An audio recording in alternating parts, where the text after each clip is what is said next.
Oke, baik. Sebelumnya, selamat sore seluruh rekan-rekan. Terima kasih sudah hadir di studio CGV hari ini.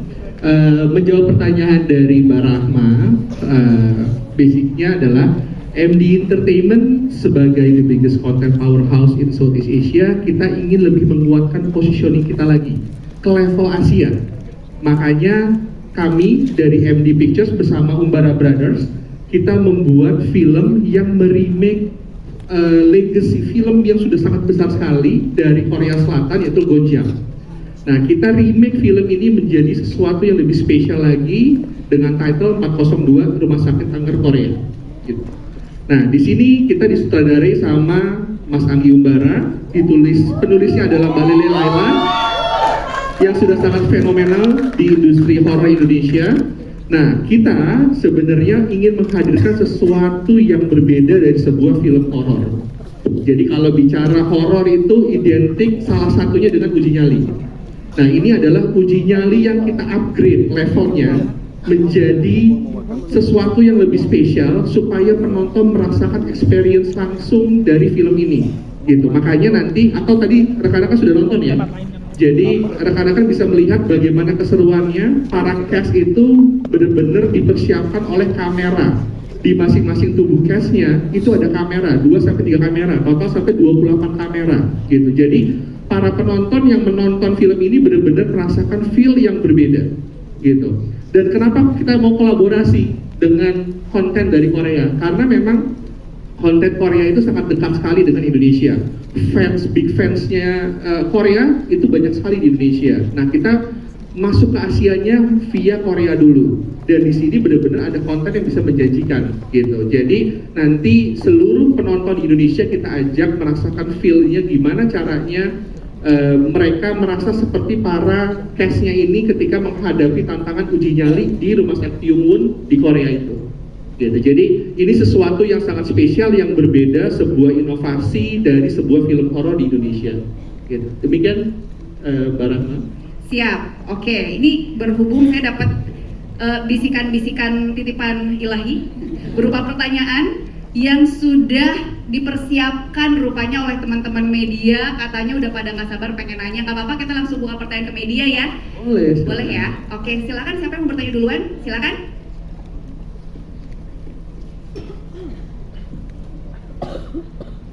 Halo, saya Epi dari Media Tempo. Saya ingin bertanya Adit untuk Adit. Mana fansnya Adit?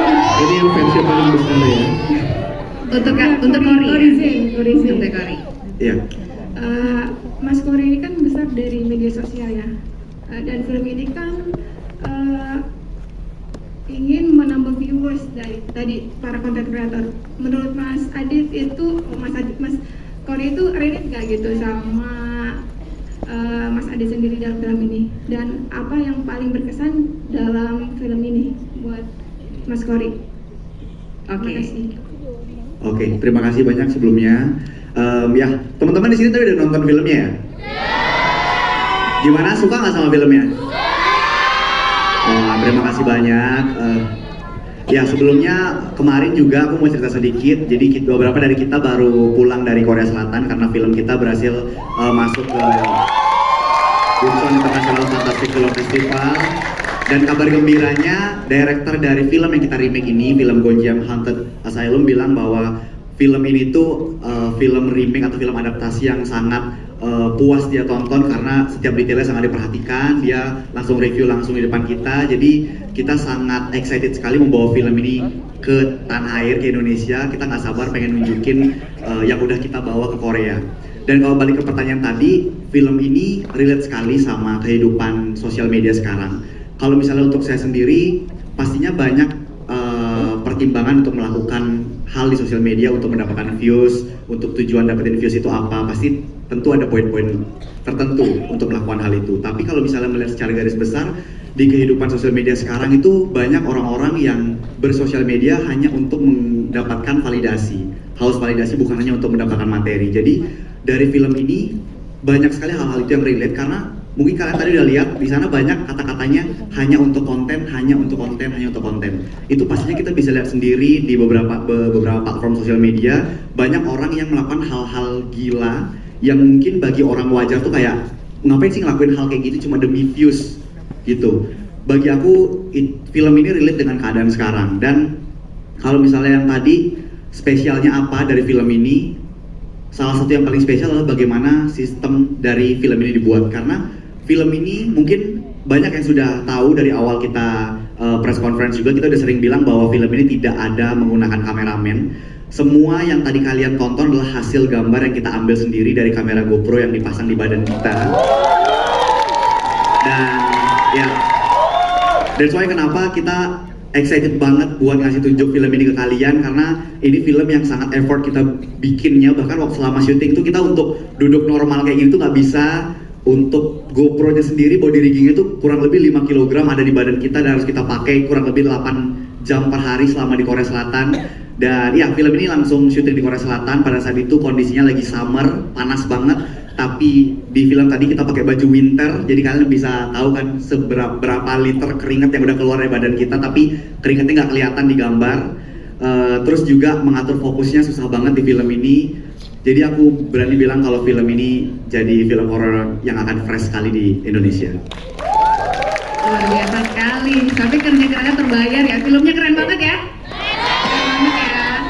Oke, berikutnya siapa yang mau nanya lagi dari teman-teman media, silakan. Mungkin yang sudah pegang mic aja ya. Nanti ya.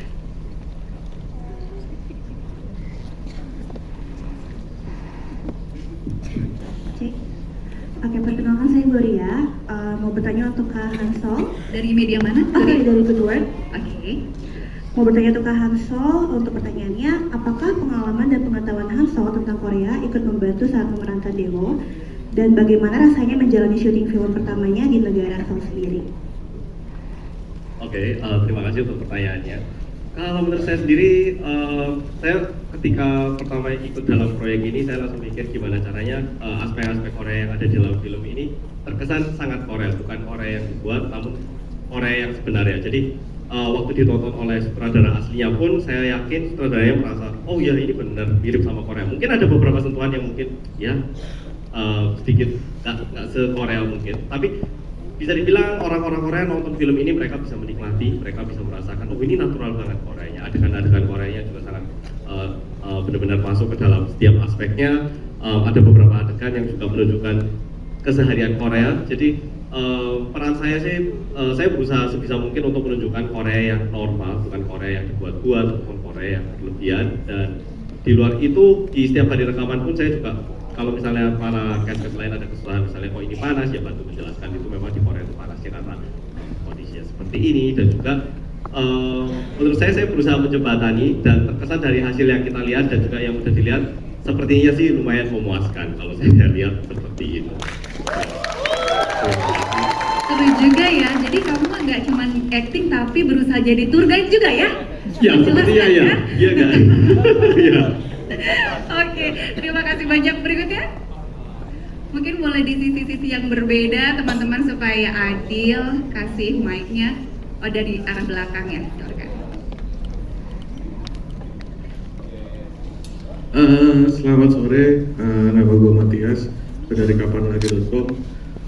Pengen tanya buat Arbani gitu. Arbani kayaknya habis film ini juga banyak yang kesel sama lu, Arbani. Kayaknya. Jujur ya. Hati-hati Mas ya, kamu diserang ya, di sini fansnya banyak. Ya kan tadi artinya. Oke. Kan. Tenangkan diri Anda sebentar ya, silakan Mas ya, dilanjutkan. Tapi kan mungkin itu artinya adalah lu sukses gitu memenangkan Betul. Juna. Gitu. Tepuk tangan dulu. Yang gue pengen tanya gimana proses kreatifnya gitu, lo menjadi seorang Juna yang terobsesi sama angka, terus egonya besar banget gitu sebagai seorang leader, itu gimana proses kreatifnya? Terus yang kedua, di sini kan lo banyak terlihat di dalam tenda gitu sendiri tanpa cast lain kan. Nah itu seperti apa sih tantangannya ketika lo harus berakting tapi tidak langsung berhadapan dengan case lain gitu. Oke, terima kasih. Terima kasih banyak Mas pertanyaannya. Terima kasih juga atas tadi komennya tentang Juna ya. Jujur saya juga kesel sama Juna. Tapi kalau nggak ada Juna, nggak ada ini 402 kayaknya. Iya dong. Oke, kalau proses kreatifnya, untungnya di sini saya punya teman baru, Cory, dan juga ada Hansol yang memang dia berasal dari influencer dan YouTubers ya, content creator. Jadi saya juga banyak nanya sama mereka, views tuh atau konten tuh seberpengaruh apa sih? Kenapa harus dikejar seperti sebegitunya gitu loh? Kenapa nggak ada cara-cara lain atau kayak apa yang dilakukan Juna nih sebenarnya di real life tuh bisa terjadi nggak sih? Dan mereka kasih pendapat supaya gue juga bisa mendapatkan motivasi yang sama seperti Juna yang ada di naskah gitu. Terus kalau tadi proses syutingnya benar sekali, saya banyakkan di tenda main sendiri. Lucunya nih kita syutingnya barengan tapi lebih banyak mereka barengan, gue sendirian gitu. Nggak fairnya saat mereka syuting adegan-adegan yang kita berantem lewat HT segala macamnya, gue ikut mancing. Gue datang ke lokasi buat mancing lewat HT gitu. Gue liatin monitor bareng Mas Anggi di ruangannya, terus kita langsung beradu acting lewat HT gitu. Nah pas giliran gue syuting di tenda, mereka libur. Mereka nggak nemenin gue gitu. Jadi gue ditinggal sendirian, gue bolak-balik ke monitor nanya reaksi mereka seperti apa, jadi gue liatin satu-satu baru take, seperti itu sih. Cuman ya balik lagi itu salah satu keseruan dan challenge baru di judul ini gitu. Ya kita tepuk tangan dulu dong. Susah loh acting jadi orang ngeselin tuh, bener nggak? Ada Bedi? Kayaknya emang saya ngeselin juga. Oh gitu. Aduh, malah ngaku. Oke. Ada lagi yang ingin bertanya? Masih banyak ini ya. Kayak 2 malam kita nih. Mana? Boleh tolong teman-teman distribusikan mic-nya. Udah ada yang pegang mic? Itu dia. Halo, selamat sore semua. Saya Hana dari Grip ID. Mau tanya pertama untuk Mbak Lele. Di sini kan kita lihat ini ya Mbak, karakter dari si konten kreatornya itu ada penambahan kalau dibandingin sama Gonjiam. Mungkin ada alasan khususnya. Kedua, buat Diandra sama buat Lea, kalian kan di sini jadi adik kakak ya. Cara bangun chemistry-nya gimana sih biar terlihat seperti adik kakak sungguhan dan membangun emosinya gimana? Makasih. Oke, terima kasih. Silakan Mbak Lele dulu.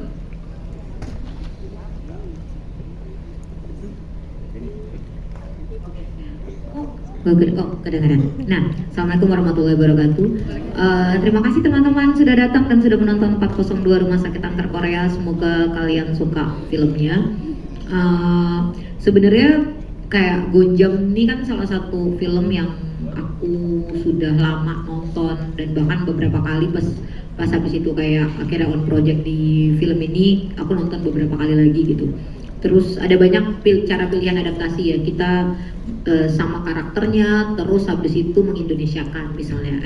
Kita sudah melihat lah beberapa film remake lainnya ya, karena dia kemudian oh ya udah ini latarnya di Indonesia gitu. Nah, ketika kita memutuskan oke, ini sekelompok konten kreator yang datang ke Korea, saat itu juga rasanya dia tidak bisa terlalu sebagai sebuah adaptasi, kita perlu ngejas ya kan. Kalau di Gonjam yang Gonjam yang aslinya itu tuh beberapa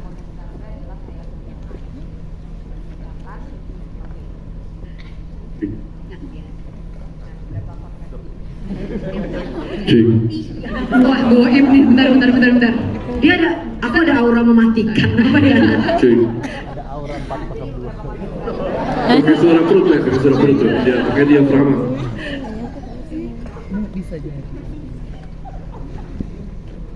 Ya, oke. Nah, terus jadi kayak beberapa konten kreator tuh undangan, tapi kita nggak bisa melakukan itu. Jadi yang aku Aura-aura 402 nih kesini nih. Bentar dulu pakai mic ini oke nggak ya? Coba Mbak Lele. Nanti saya ketahuan nih aslinya nih ya kan. Coba. Oke. Kayaknya ada yang matiin dari jauh ya. JKW. Nah terus habis itu beberapa apa namanya mereka undangan. Nah ini tuh sebenarnya kita tidak memimikri. Jadi aku juga bilang sama pemain bahwa yang kita ambil adalah spiritnya. Jadi yang kita ambil adalah spiritnya kayak Juna, kemudian apa yang dimainkan di sana kita sangat mengambil spiritnya. Nah, terus habis itu kita menambahkan spirit-spirit lain yang sangat Indonesia banget gitu kan. Kayak 3 juta penonton ya kan, wajib 3 juta penonton. Sebenarnya itu adalah saya sendiri ya kan. Jadi kayak kalau sama film horor kalau nggak 3 juta saya kayak wah belum sejuta nih ya kan filmnya. Makanya habis itu kayak kita kemudian juga bilang di Indonesia tuh view sekali gitu, kayak mau kayak gimana pun saya pernah lihat. Saya tumbuh dengan film-film horor yang kayak kita harus bikin konten. Terus pernah ada orang kesurupan gitu. Terus si orang kontennya tuh bahkan nggak bantuin tuh orang kesurupan, malah konten gitu. Jadi kayak kesurupannya nanti, kesurupan adalah konten. Nah itu kan kita sering melihat itu gitu. Jadi akhirnya kita memasukkan hal-hal yang juga kita ambil dan kita serap di Indonesia gitu, tanpa kita menghilangkan si karakteristik yang sudah dibangun di film sebelumnya. Nah itu dia makanya terasa lebih bikin diduga mendebarkan karena dekat ya dengan kita ya. Berikutnya buat Soul Sister, silakan. Ya, betul. Sebelumnya terima kasih banyak atas pertanyaannya, terima kasih juga atas apresiasi dari chemistry kita berdua. Sebetulnya sebelum jawab pertanyaan itu, aku secara pribadi juga mau ucapin terima kasih banyak untuk adikku, partnerku di sini. Sebetulnya chemistry itu terbangun kalau aku pribadi, aku merasanya karena kita berdua sama-sama punya kesadaran untuk sama-sama buka hati sih, untuk bisa lebih dekat dan bisa bangun chemistry biar bisa kasih dinamika yang menarik gitu di hubungan kita, di kelompok kita yang ikut penelusuran ke sana. Mungkin ditambahin sama Lea.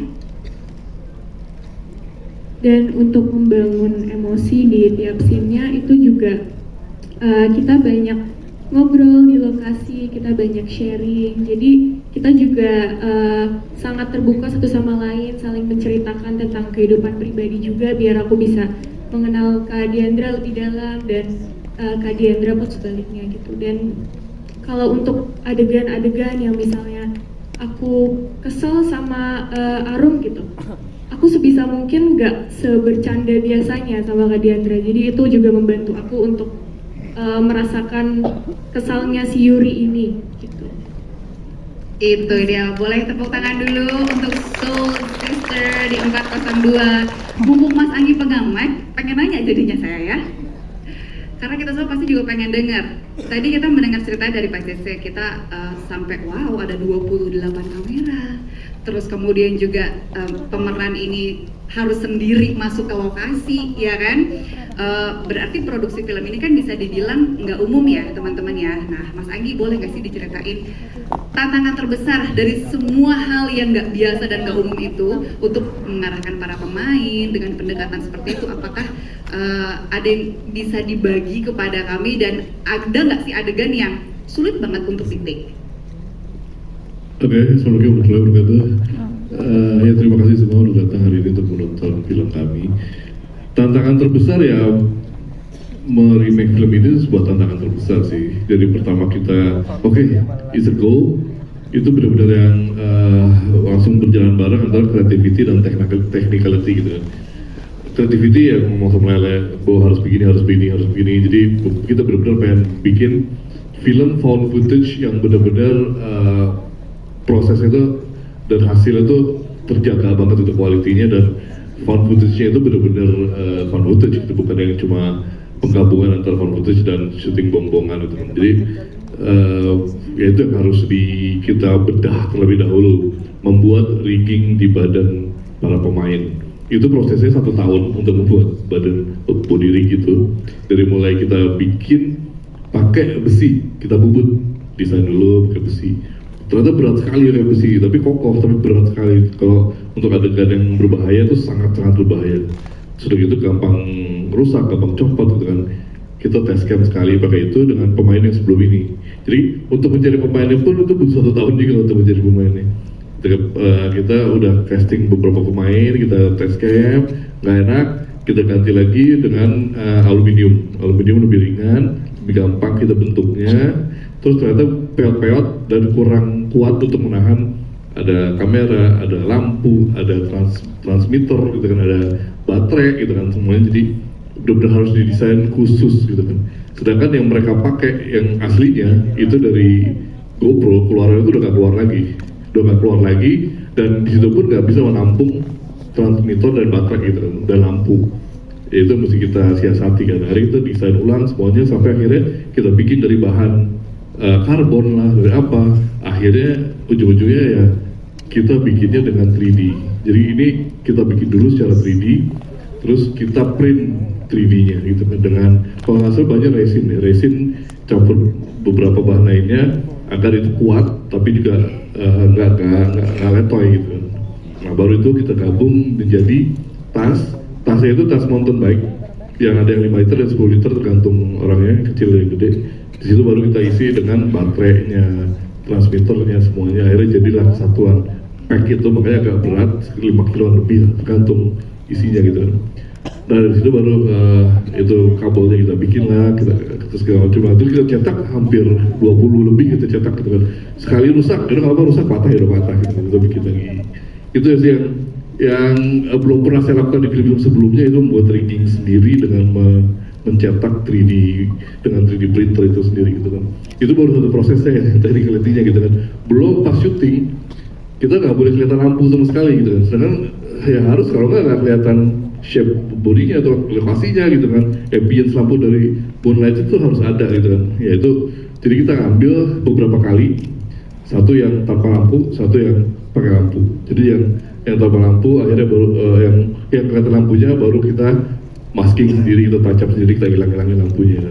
Jadi prosesnya itu rumit sekali sebenarnya itu. Editingnya juga begitu. Dan membuat ini biasanya kan syuting cuma 1 atau 2 kamera. Ini 28 kamera. Itu mengassemble hasil syutingnya itu berhari-hari. Maksudnya bukan, kalau misalnya mengassemble kan berapa, ada 4 jam, 6 jam gitu. Ini enggak, 3 hari gitu. Jadi 24 jam dikali 3 itu di timeline tuh udah kayak yang banyak banget gitu kan. Dari mulai sedikit juga gitu, 28 monitor. Jadi kelihatannya gampang ya, pas terjadinya katanya kamu begini gitu. Terus pas prosesnya itu crazy. Ini salah satu technicality yang terbesar, kesulitan terbesar yang pernah saya lakukan sih. Ya itu membuat found footage, it's not easy gitu. Wow.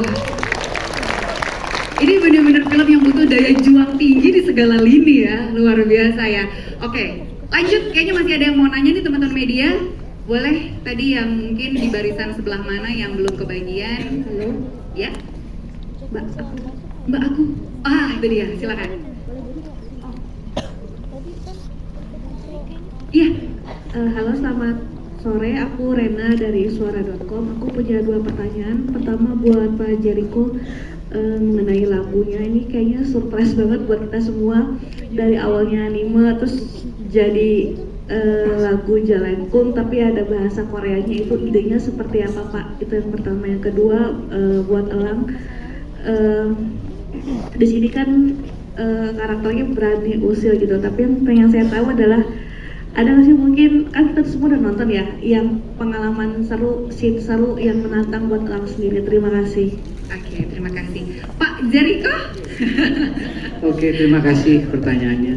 Mengenai soundtrack tadi yang dibilang dari soundtrack ini ada 2 lagu sebenarnya. Kita adaptasi, sebenarnya aku bikinnya itu dari bahasa Indonesia, kita translate ke Korea. Jadi biar vibe-nya sebenarnya bukan anime sih. Sebenarnya kalau teman-teman dengerin lagi, itu lebih ke Korean yang emang lagi tren di sana, bermusik bergenre seperti itu. Cuman memang lebih kental atau secara genrenya itu udah diduluin sama Jepang gitu. Cuman terasanya anime, cuman secara aransemen itu bukan anime, tapi as genre itu emang pop rock sebenarnya. Mengenai Jelangkung, aku di sini juga seru ya bisa ngajak semua pemain cast untuk rekaman. Jadi nanti teman-teman bisa dengar versi teman-teman di sini untuk rekaman juga. Sebenarnya idenya itu dari, kalau teman-teman perhatiin nadanya itu berlafal dari kalimat La ilaha illallah Muhammadur Rasulullah. Cuman aku ganti dengan jelangkung apa ya? Apa tuh arti itu? Ya, artinya ya sama yang di Indonesia gitu loh. Di sini ada pesta Iya, kecil-kecilan. Datang tadi udah. Tapi kenapa bulan terasa tadi lebih ada. mencekam ya ketika didengar ya? Iya, karena mungkin secara nada itu benar-benar sakral ya. Karena emang pelafalan nadanya emang buat kematian sebenarnya. Cuman kita remix jadi benar-benar pemanggil setan gitu. Thank you. Thank you, Mas Janiko. Elang silakan. Selamat sore semuanya, terima kasih sudah hadir sore ini. Pengalaman seru di film ini tuh banyak banget, apalagi syutingnya di Korea dan ini pertama kaliku dan teman-teman juga syuting found footage gitu. Jadi setiap kali take tuh selalu seru karena kami juga dikasih ruang bebas sama Pak Anggi juga. Jadi misalkan run through gitu, ada 4 sampai 5 scene gitu. Bener-bener kayak kita lagi penelusuran di gedung terbengkalai rumah hantu beneran gitu. Jadi setiap scene tuh selalu menarik, dan apalagi waktu kita scene jalan-jalan tuh ya kita jalannya jalan-jalan beneran, disuruh improve jajan-jajan beneran, ngerespon ada orang di jalan ngerespon beneran. Jadi kalau dipilih suruh pilih satu momen yang paling seru tuh lumayan susah karena terlalu banyak momen seru di film ini. Begitu. Terima kasih pertanyaan. Terima kasih banyak, Elang. Terakhir kali ya, apa-apa ya? Terakhir kali ya, boleh silakan ya teman-teman yang pegang mic, mungkin ada yang sudah dikasih mic? Ya, di sini. Mana? Sini, Mbak. Ya, oke, where are you? Sini. Oke, silakan. Diri. Halo, selamat sore. Saya Sarah dari Media Lasargat ID. Ada beberapa pertanyaan. Yang pertama mungkin tadi adegan pembacaan mantra Jalangkung ya, Elena. Itu dirimu juga kan kalau salah pertama kali juga main horor ya. Nah, tiba-tiba juga langsung melakukan adegan ini. Itu prosesnya gimana dan perasaan kamu sendiri gimana? Dan terus untuk all cast mungkin ya.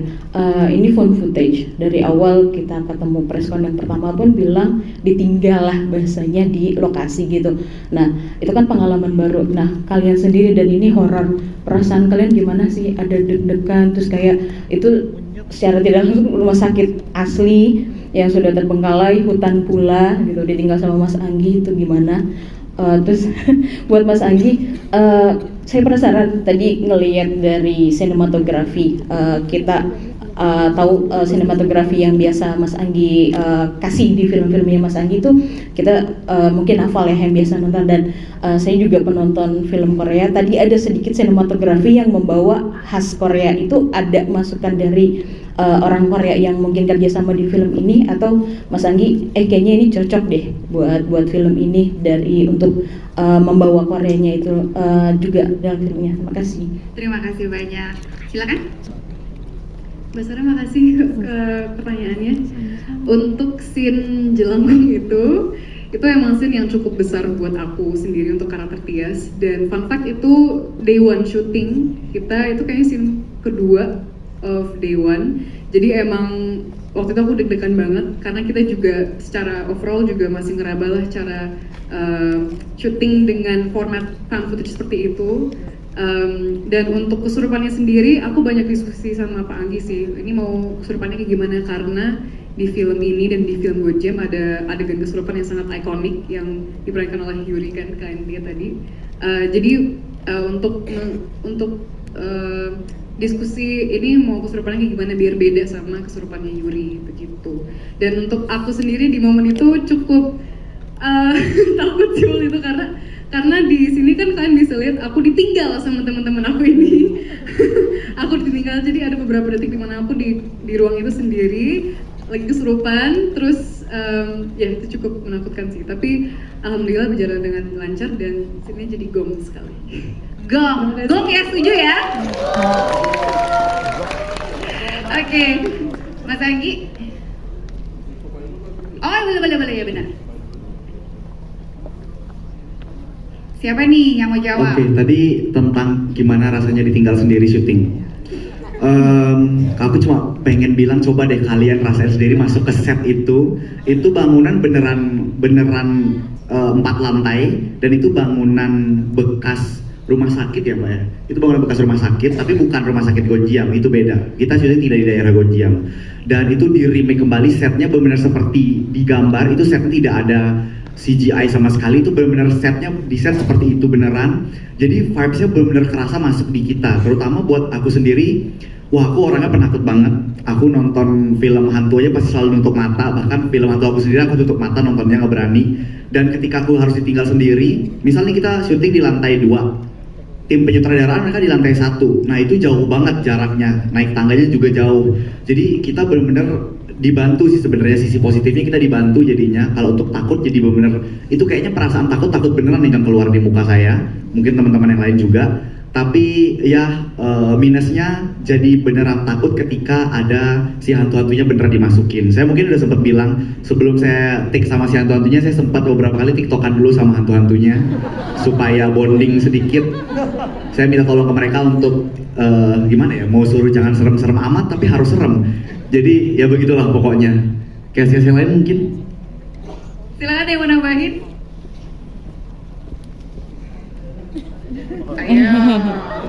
Kalau aku sendiri yang paling itu kan adegan-adegan itu kebanyakan kita ditinggal di set seperti yang Kori bilang, dan ada kalanya Pak Anggi itu nggak memberitahu kalau itu udah cut atau enggak. Kita disuruh jalan, Ansol sama Tias kamu jalan sampai ruangan itu terus aja ya sampai cut. Harusnya udah berhenti nih, masih nggak ada, jalan lagi. Masih nggak ada kan ya, jalan lagi. Semakin gelap ruangannya, semakin gelap. Sudah masuk ruangan, masih nggak di-cut. Ya udahlah, kita coba masuk ke kamarnya. Di dalam kamar itu ternyata ada orang. Kaget kan kita, ternyata staff yang juga sembunyi dari kita. Jadi beberapa kali kayak kita pun benar-benar dilepas tanpa diberitahu. Mungkin Pak Aki juga sengaja biar kita terkejar sama rasa takutnya dan ngerti rasanya gimana berada di tempat yang nggak kita kenal dan rasa takut kalau misalnya ada sesuatu yang muncul. Jadi ya kayak gitu kalau dari saya kayaknya. Horor beneran ya. Ada yang mau nambahin lagi? Silakan. Atau sudah cukup Mas Anggi kali ya? Iya, memang kalau udah sering syuting sama saya, memang kadang saya kasih sekitar 10% lah untuk menghadirkan is there any magic moments in the shooting set gitu. Jadi kadang suka pasin jadi apa ya? Karena suka kayak gitu juga sih gitu. Terus karena dapetin ekspresi-ekspresi yang nggak kita dapat sebelumnya tuh menarik gitu. Benar bisa kita taruh di sana di sini. Tapi kadang juga bukan yang nggak di-cut, tapi nggak kedengeran cutnya. Kadang salah HT gitu kan, HT untuk kru sama HT untuk pemain kan sama ya gitu kan, jadi cuma nomornya doang berbeda. Jadi kadang udah di-cut kayak udah cut nih, ini ngapain nih jalan terus gitu kan, gitu. Jadi pernah Kori sampai HT 4 ya kan, dia naik gitu, lu kor udah stop, udah nggak dapet di itu jujur mukanya aja dia gini. Ya udah ya, it happens. Dan kadang sebenarnya pada saat kita suruh jalan gitu ya, sebenarnya kan kelihatan kan kayak nggak ada siapa-siapa ya, kosong-kosong banget kan. Sebenarnya kita taruh buat safety lah di beberapa poin. Kita taruh kayak tadi kan anak art di ujung-ujung tuh suka ada kita taruh. Cuma mereka ngumpet biasanya pakai apa gitu kan. Jadi kalau ada apa-apa cepet diperbantukan gitu. Kalau ada yang copot atau ada yang ininya nggak kedengeran wirelessnya kenapa gitu, jadi cepet. Coba kadang ya mereka ngumpet gitu kan. Nah kadang kita suka lupa kalau ada mereka gitu kan. Terus saya juga kadang kayak gitu udah kesel, tahu ada nongol kepala, oh iya dari ini gitu. Itu sering kejadian sih gitu kan. Kalau soal sinematografi tadi emang dari awal kita emang tetap mau secara keterikatannya gitu ya, nggak terlalu lepas dari originalnya gitu kan, secara feel-nya bahwa ya ini kan aslinya kan originalnya kan Gonjiam Haunted Asylum is about that gitu kan. Terus sinematografinya kalau kita dari awal emang kita akan tahu bahwa akan ada yang kelihatan banget semua warna-warni dengan semua skala alam, ada yang akan kelihatan cuma kayak hitam putih, akan ada yang kelihatan dengan infrared, jadi kita udah bikin color palette dari semuanya gitu kan. Dan ini emang udah rapi kita buat, terus flow-nya juga kita bikin seamless gitu kan, masuk ke satu sama lain, jadi nggak terlalu patah sih gitu. Dan untuk itu sih kita nggak perlu diskusi dengan dari tim Koreanya sih, tapi kita cuma perlu memberitahu aja untuk mereka, karena kita licensing ke mereka juga, mereka tahu apa yang kita lakukan gitu. Dan dari mereka sih nggak ada masalah dan mereka senang banget. Oh, this is look very good, bahkan ada merasa mendapatkan bonus lebih dari apa yang kita buat di sini gitu kan, dengan segala twistnya, dengan cinematography yang berbeda, technicality-nya dan pemain-pemainnya gitu kan. Jadi so far sih dari pihak Koreanya happy banget. Kita kasih tepuk tangan yuk untuk semua cast dan juga filmmakers. Terakhir sebelum menutup mungkin boleh satu aja kata tentang film ini, 402 Rumah Sakit Angkat Korea, dari semua cast dan juga filmmakers. Tapi mungkin boleh duluan dari Pak Cece, satu kata Pak Cece, silahkan. Fenomenal. Fenomenal, oke. Mbak Lele? Aku tuh mau satu kata tapi aku lupa, aku harus nyampein pesan dari Jung Bum Sik, Ya udah boleh. direkturnya Gonjam. Terakhir kali sebelum perpisahan dia bilang gini, Lele, Laila, dia bilang, Laila semoga, bilang sama orang Indonesia harus nonton film ini, semoga film ini sukses secara box office, laris manis, karena kalau film ini sukses, gantian saya yang akan ke Indonesia buat ke rumah sakit horor di Indonesia. Jadi kayak ada remake di dalam remake. Let's go guys, ayo please banget. Remake lagi ya. Mungkin boleh Pak Jericho dulu. Sakral. Sakral seperti musik yang dibuatnya ya. Dari Mas Anggi? Aku mungkin satu kalimat ya, mengutip apa kata Yuri yang diperankan oleh Lea. Jangan terlalu berlebihan on that fucking content. Sebuah pesan ya. Oke. Ailena? Satu kata? Gore. Oke ya. Dari Lea? Apa nih Lea? Satu kata. Gong. Gong ya. Gore cuma ganti kata huruf terakhir dari gore ke gong ya. Nggak apa-apa. Oke, dari Diandra? Menantang. Suka ditantang kan? Menantang. Kalau dari Jang Hansol apa? Intens. Oke, intens. Kagak dikasih napas kita nonton film ini emang ya. Terus dari Elang? Shibal.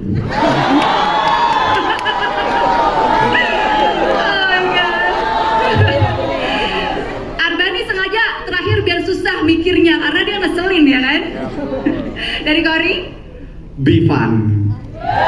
Bifan terbaik. Iya, harus disombongin film ini masuk Bifan. Pencapaian emang harus Susah loh masuk festival itu. Bener, setuju. Bifan. Terakhir, Arbani silahkan. Bukan satu kata, tapi 3 juta penonton. Amin.